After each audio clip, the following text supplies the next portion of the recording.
Welcome to Hair Hero, the podcast where we dive deep into the minds of the best in the business to uncover what makes them tick and sometimes what makes them twitch. I'm your host, Ryan Whedon, founder of Masters of Balayage and creator of Masters Academy. Join me each week for impactful conversations with industry leaders, icons, influencers, and trendsetters. Get ready to be inspired, learn from the pros, and maybe even have a laugh or two. Because let's face it, if we can't have fun talking about hair, we're doing it wrong. Let's get started. Hey friends, let me jump in here real quick. Have you heard about our 3 world-famous certification courses? If balayage is your thing, we've got the Balayage Masters program, or BMAP as our students like to call it.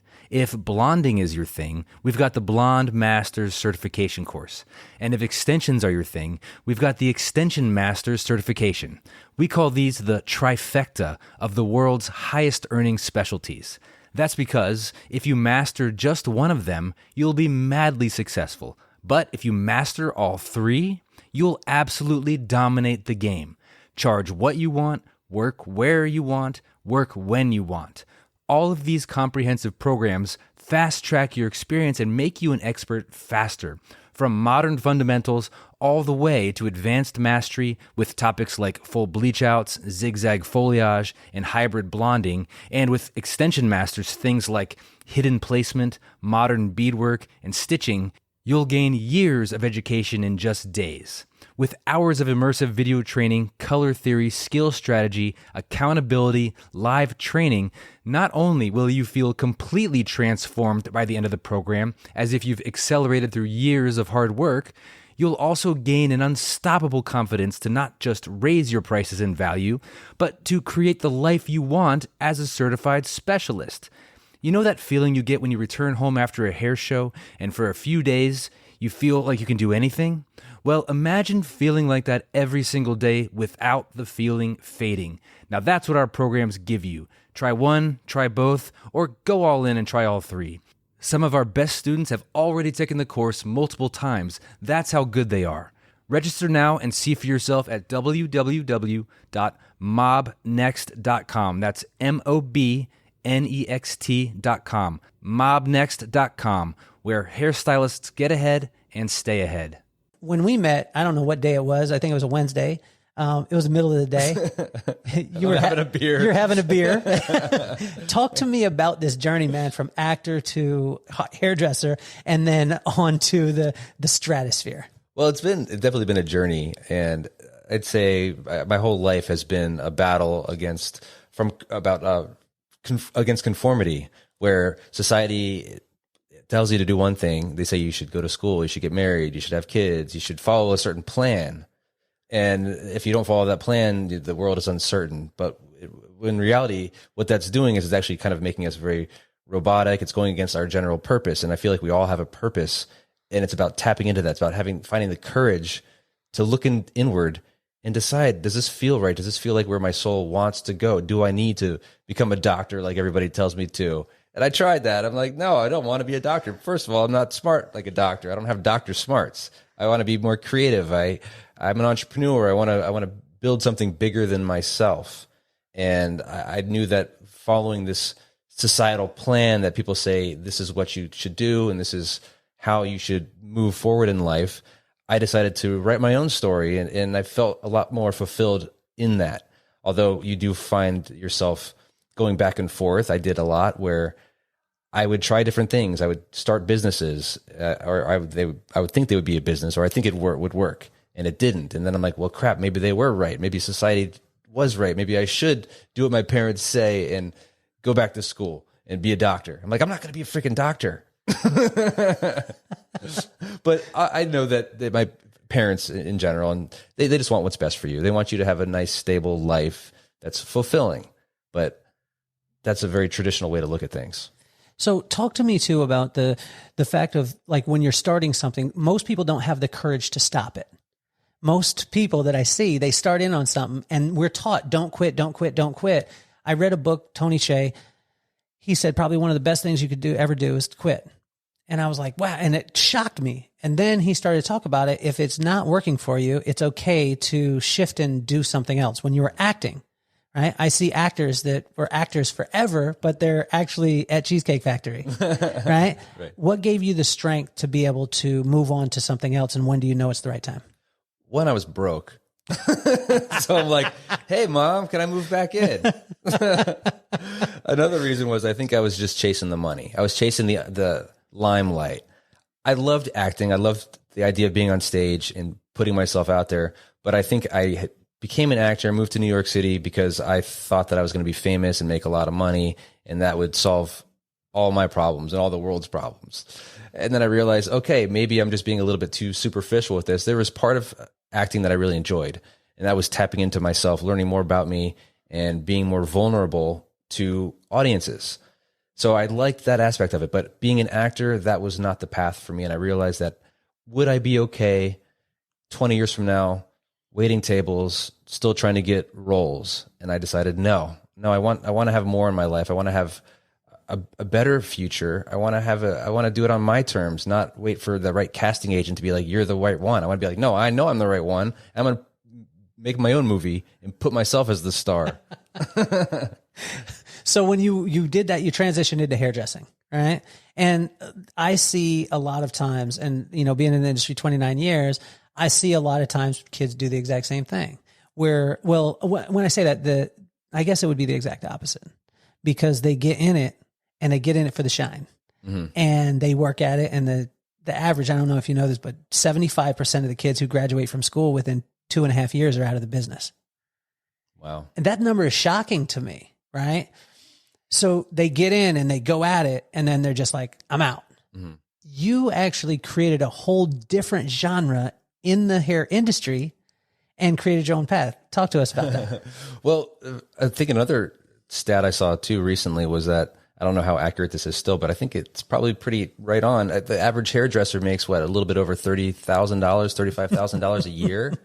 Like, where could you potentially survive on that in the U.S.? Nowhere, really. Nowhere. You would have to have somebody else with a second income, or you'd have to have a second job.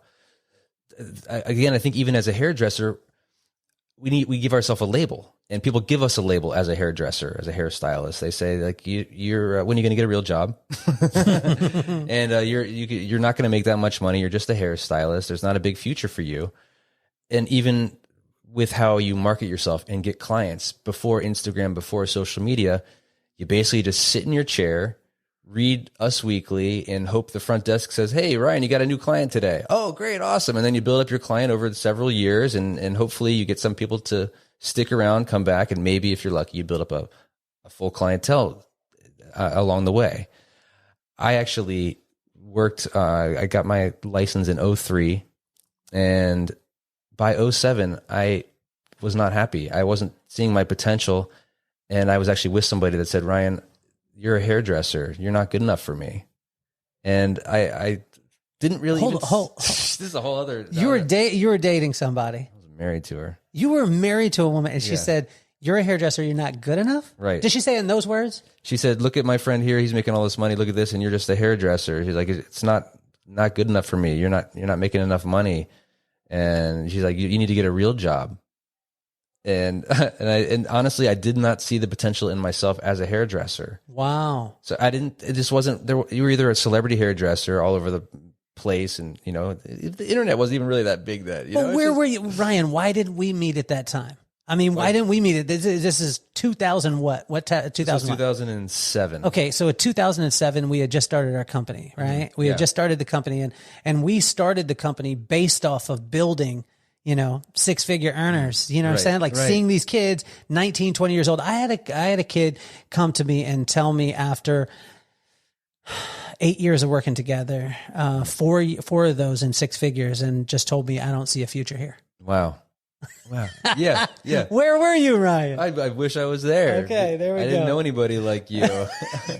Everybody that I hung out with was just doing maybe a little bit better than me, but they weren't really. They were funny enough too. They were colorists, and I was a hair cutter. Okay. So I was specializing in hair cutting. I was Tony and Guy trained. I was really darn good back then at hair cutting. Not so much You're anymore. still good. No, not really. But I love not hair cutting. But I love this because what you've brought to the industry and what you've brought to this world is a completely. I mean, I don't think that you would have reached your potential had that person shout out to your ex-wife. It had to happen. Shout out. Her saying what she did to you helped all of us be able to see what the potential in Ryan. Talk to us about that transition too, because the digital world is something that you have played in for a long time, and now people are just catching up. Right, exactly. What was getting back to that story when she told me this? You know what I did? I quit hair. I quit. I got a real job. Did you break up with her right away? No, but right away. Not right away. Because once I got a real job, it didn't change anything. Did you tell any of your boys that she said that to you? I told everybody. You told everyone, like your guy friends? Did your guy friends give you a hard time? I don't know if I didn't really have that many guy friends at that time. Most of my guy friends made fun of me because I was a hairdresser. Really? Yeah, they weren't really. You look back and you're like, well, they're not. That's not cool. Well, they're not friends anymore. Like I don't talk to them anymore. Yeah. We just at that time, it's like I got a lot of shit for being a male hairdresser. I wish we should have known. I'm so glad we know each other now. We're going to be friends forever. Yeah. But I tell you, man, I mean, it's crazy to see that because like for myself, I grew up with friends since I was in fourth grade and they're all still the same and I still hang out with them. That's amazing. Every one of them protected the fact that I was a hairdresser. Amazing. Protected, which is crazy. So your friends, tell me about it. Your friends go, they are saying this. The first thing is like, oh, are you gay? Or they make you, female jokes, or you just, whatever. They make fun of you. And it wasn't all the time. There were times where we were having a great time, but it's just like those little cutting remarks don't help your courage and your ego to push forward into a business, especially when somebody says like, you're not good enough to be a hairdresser. So all that led up to this point. She said, you're not good enough for me. And I said, I believe you. What was the job that you went and got? Oh God, it was terrible. This was right around the time the whole economy was crashing all over the world too. And I just pretty much found the first job that would hire me. It was a staffing company for nurses. So I had to make about 80 to 100 phone calls a day. It was like a sales job. I had to call into hospitals, try to get these nurses to leave that hospital and go to another job that we were going to send them on. It was a terrible job. On the phone all day. On the phone all day. Did you make it fun? Smile and dial. No, it was terrible. You hated it? I hated it. Yeah, I hated it. Did you like anyone that was near you in a cubicle? Yeah, I had some friends. Okay. I had some friends. But it was, I did not like my life. I was really depressed. I was really down on myself. And I felt even worse than when I was broke as a hairdresser, This is amazing because, I mean, the people who could see you right now, they're watching. I mean, you're a great looking dude. You got great style. You're an amazing guy. And right from the time that I met you, like your smile, your heart, you see that right off the bat. It's crazy to think that a person that outwardly looks like you do, and I'm not just talking about outwardly, but as far as what you exude, that you would be dealing with depression, that you would be dealing. Talk to us about that, because I think a lot of times people think that depression has a certain look, but it doesn't. Right. I've always had bouts with depression and anxiety. I think a lot of it stemmed back to my childhood where my father passed away at a young age. I was 13. So it was traumatic. It wasn't foreseen. It just happened. He had diabetes. So that was something he battled his entire life. And then one night he pretty much just dropped dead playing soccer. So, it wasn't able to be revived. And then that was that. It was just like, I was 13, the loneliest years of my life. After that, I couldn't even talk about his death until I was 19. Couldn't even talk about it that long. Like it was a rough period in my life. And there were times where I thought that the world would be better off without me. And I feel like I still, even though it was 2 decades ago, not 2 decades ago, I'm not that old, but a while ago, that's still near and dear to me. I still feel that pain inside of me, that child inside of me. And every now and then, I'll fall into these little bouts of depression, but I know that I have friends I can call now that will lift me back up and get me to where I need to be. And I have the courage to do that. I think this time in my life where we were talking about somebody saying that I wasn't good enough as a hairdresser, that I was in one of those kind of like depressive types of states, because I was feeling really down on myself for years at that point. I loved doing hair, but I just didn't see a potential in it. And then the constant being picked on by friends, and you're a hairdresser, and then somebody else that you trust and you're with saying that you're not good enough. It just got to a point where I'm like, I never felt like myself. I felt like I was starting to open up as myself when I first got into hair. Like I'm really starting to tap into who I am as a person. But then it's like you start having this stuff come at you and you hide back in your shell. And I think for a lot of my life, I've just been in a shell. And then only in recent years have I really started to be cool with who I am. And I'm like, and I know it's awesome. And I don't care if people make fun of me. And I don't care how I put myself out there because I know I'm putting out my best self. I'm trying to put out my best self. I'm trying to be better every single day. And I feel more and more comfortable with myself. And I feel like my soul is really starting to take charge. And I absolutely love it. What was one of the turning points for that? Like, you know, you go through this, you know, you have the ex-wife who says these things, you're kind of in there. You know, you're still dealing at the time with your pop from the age of 13 when he passes away. Mm-hmm. What was that catalyst? Was there a straw that broke the camel's back? Was there something that said like, okay, here's the fork in the road, I got to go? Yeah. Or was it just progressive? I think it was me finally having that conviction to just be like, you know what? I'm going to be me. And what caused the conviction? Like, where are you at? Do you remember when you nailed the conviction? There was a moment, I actually talked about this on stage at Hero, where all of these different little bits of my life, where the acting, the hairstyling, and then after I quit hair and ended up getting fired from that one marketing job, I got into real estate. And I met somebody that introduced me to marketing mindset, Brendan Burchard, online stuff. And these were all what I've realized only about a month ago. I realized that these were just pieces of the puzzle. And then one night after I realized this whole real estate thing, we put together a digital product in 2011. It didn't work out. I realized, well, these were all pieces of a puzzle. What if I put them all together? What if I put the acting together? What if I put the hairstyling together? What if I put the marketing together? I'm like, oh, I did that unconsciously because I just realized had this epiphany about 2 months ago or a month ago before the Hero event I put on. But at that time, it was just an unconscious thing. I'm like, well, I love hair. Why don't I get back into hair with this new mindset? I'll be myself. I'll tap into who I am as a person. I'll get into niche marketing. I'll just put it all together and see what happens. And I know it's going to work. And it just felt right. Felt like this is the way I'm going to make my life different and better and more along my rules and not society's rules or somebody telling me that I shouldn't do this. I'm going to do it with conviction, and it's all the way or it's nothing, and I'm all in. Well, I think one of the cool things too, and one of the reasons why I was attracted to want to spend time with you is because the way that you talk about your wife, the way that you talk about your family, and how important that is.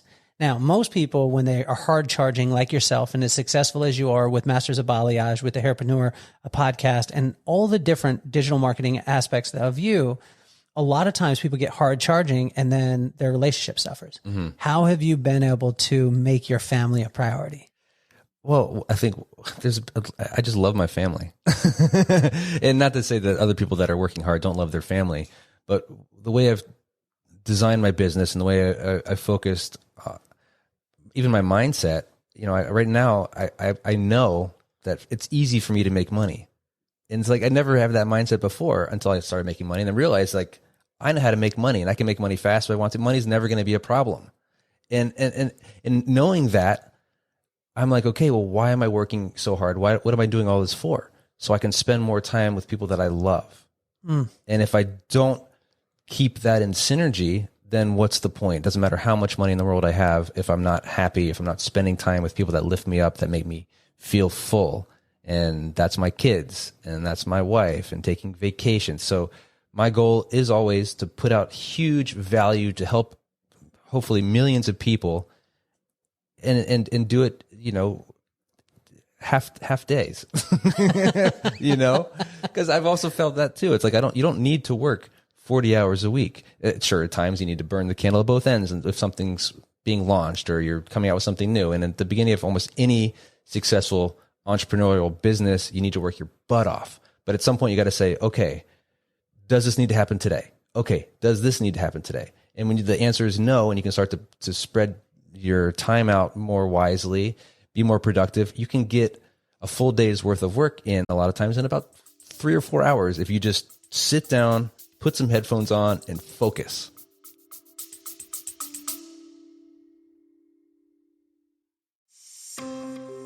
balayage, balayage. You know, it doesn't matter how you pronounce it. Your clients just want to know that you're good at it because they're paying a lot of money for your service. Sure, you can take a class here and there, search on YouTube, learn a hack here and there on Instagram, but it's never going to be enough because to excel at balayage, you need structured learning with experts that have been where you are and can show you how to reach your goals. Hi, I'm Ryan Whedon, founder of Masters of Balayage and one of the first balayage experts to bring modern balayage to millions. And right now, Masters Academy, the #1 online trainer for balayage artists, is now offering lifetime memberships. That's right, no more monthly payments, no more overdrafts, just a one-time payment and you can get over 100 hours of balayage and blonding tutorials on demand to watch and rewatch on your time. Our new Masters Academy lifetime membership also includes our 3 world-famous certification programs, the Balayage Masters Program, the Blonde Masters Program, and the Extensions Masters Program. Not only do you get to own all 3 of these now,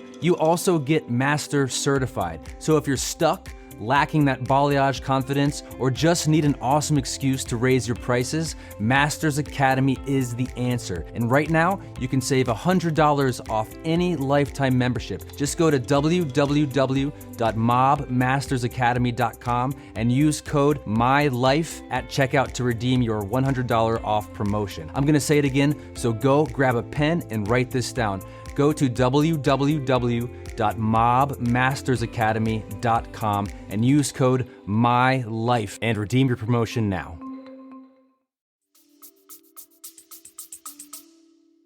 How are you able to do that with your wife and your family? Because we can condense, right? Mm-hmm. So we can not work a 40-hour work week with but how can you make the time that you have with your wife and your kids more powerful? Because a lot of times people think, well, I just got to be with them 12 hours a day. Right.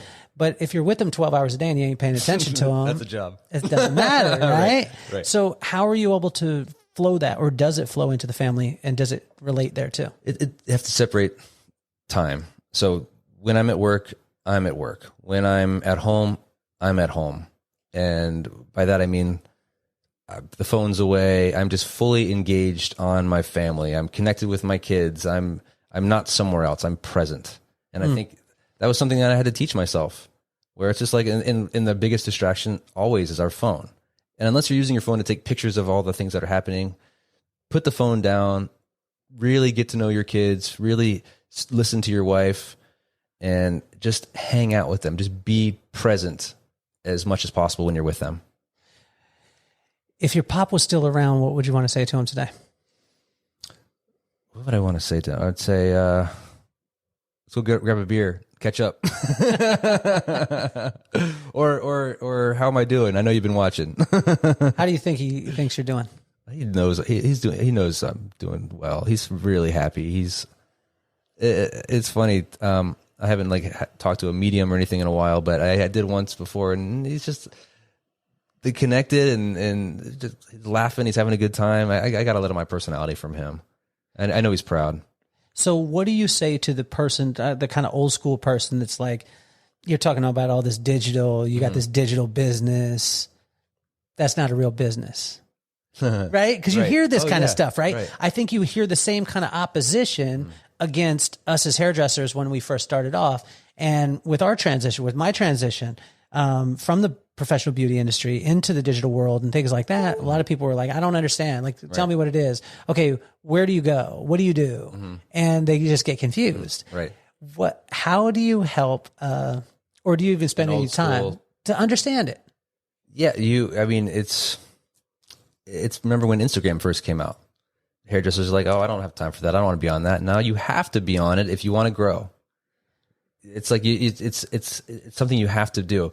But if you're one of the latest adopters, you're going to be so far behind that you're not going to know how to catch up. You still have to try if you want to take your business and your life to the next level. Because if we take our businesses to the next level, we make more money. We can have more freedom with our own personal life and do more things and take vacations and sit down for lunch instead of standing up and shoveling it in.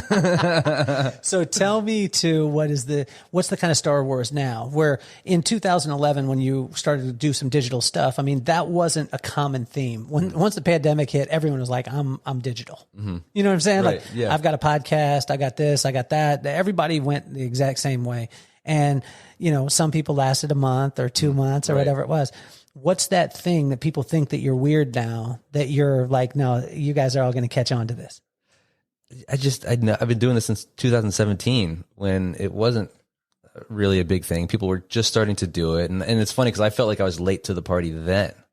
And I'm like, I got to get this up. I got to get this up. Everybody's starting to come out with digital stuff. Of course, it wasn't the case. There were some others, but I had also been like kind of had this mind frame that I was going to do digital for almost a decade because the guy that I became a mentor to me in the real estate world, and we created that digital product for real estate agents that didn't work out. He taught me about it. He introduced me to internet marketing and online course creation. And I always knew I was going to use it. I just didn't know how, but I had some experience then, and I just dabbled in it and got better and better videos and photos and website creation, all that stuff. And then I finally had something to sell. And then I'm like, okay, this is why I've been learning all this time. Now I have a product to sell. I feel like most of our biggest challenges in life, and people, when I see them that they're so far behind, is because they're just procrastinating. They're waiting for the opportunity. But when the opportunity comes, like the pandemic, they haven't even started. That's not when you need to start. That's when you need to ramp up. You need to be working on this stuff all the time. We can't just be hairstylists anymore. We need to be salespeople. We need to be marketers. We need to be videographers. We need to be. Our role is expanded. We kind of needed to be able to do anything, but you don't have to. You can just be a hairdresser. But if you really want to do something epic in your life, being a hairdresser, the sky is the limit. We can do anything. We can create millions of dollars a year. We can create businesses. We can change lives. We can make more than doctors. We can make more than lawyers. We can live in the top 1% of the world. It's just, there's so much opportunity. That's going to take some work to get there, but you have to just start today. Start learning something. Talk to that person, give them 3 actionable items. Anybody out there that is, and it's not just the hairdresser, right? Because a lot of the listeners, most of the listeners aren't even hairdressers. Most of the listeners are business owners. Some of them are in school. We've got across the board from 11 to 65, and it's equal. Like when you look at the demographics of the podcast, like we hit every one of them and it's equal. It's almost 25% in all of those genres, right? And 50% women and 50% men. It's nuts when I looked at the demographic of it. But talk to those people because I don't care if you're 65 or you're 17 or you're 11 years old. I think a lot of times fear stops you from doing the thing that you're purposed to do. So give us 3 things that a person could do, because you seem to head into your fear now. Right. How can a person start to construct that in their life? I think the first thing you need to get hold of, and I'm sure you would agree with this, is your mindset. You need to start to believe in yourself. You need to start that you might not know where you want to go, and most people don't, and that's fine. But start to imagine where you want to be in life, what you want your dream life to look like. One of the things that helped me the most was creating a vision board. And that's a vision board is the simplest form of vision board is like you just get a poster board, you get some magazines, you cut out pictures of like, oh, I want to, live in a house like this. I want to have a car like this. I want to have this much money in my account. I want to, marry somebody like this. I want to have kids like this. I want to fly in jets like this. And a lot of the times it is material things that really get us excited, but it starts to paint a picture of like the kind of life that you want to lead. I would assume most people want to be more comfortable as they get older, less stressed as they get older. A lot of us have very similar goals like that, but start to really paint it out so you can see it in your head. So you're putting your ask out into the universe, and you do that. And I would do this every single year. I created vision boards every single year, and then and you start working toward your goal. You start trying to figure out, that would be, I guess, the next step. Create the vision board. The next step is like, Okay, start to imagine your best self. Maybe a year from now, maybe 2 years from now, but your best self. When you think in the mirror about like you on your perfect day, how are you? What do you look like? How do you feel? And then you think, what's keeping me from being that person now? What's keeping me from being that person today? Why can't I be who I am a year from now that I'm not today? And maybe it's, I want to be in better shape. Okay. Start working out and don't wait. Do it today. I want to have more money in the account. Okay. Start saving money.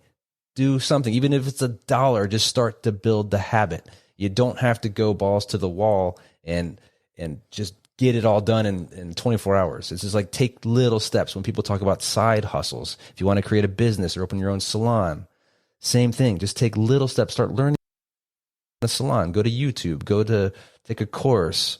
Read a book. There are books still. There are books in libraries, and so that is still available. Or just get audio, whatever, audiobooks.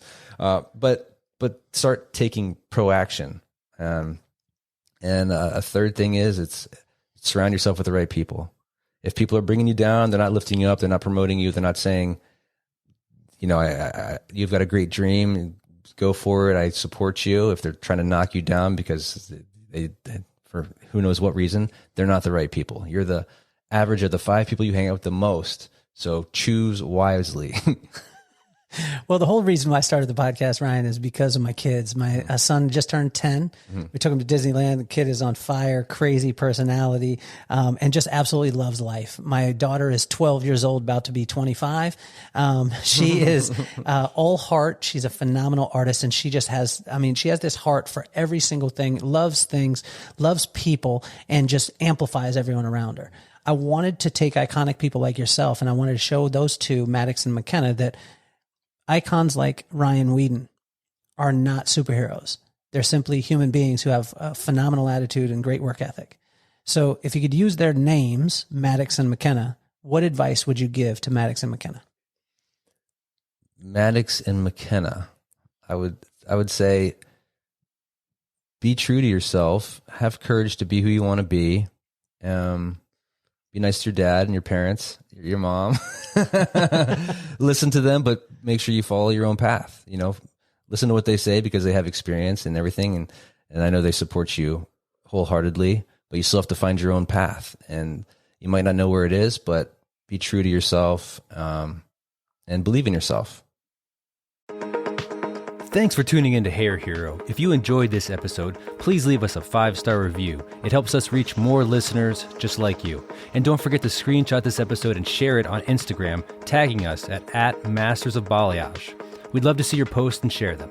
Until next time, remember, be bold, be brave, be you. See you in the next episode.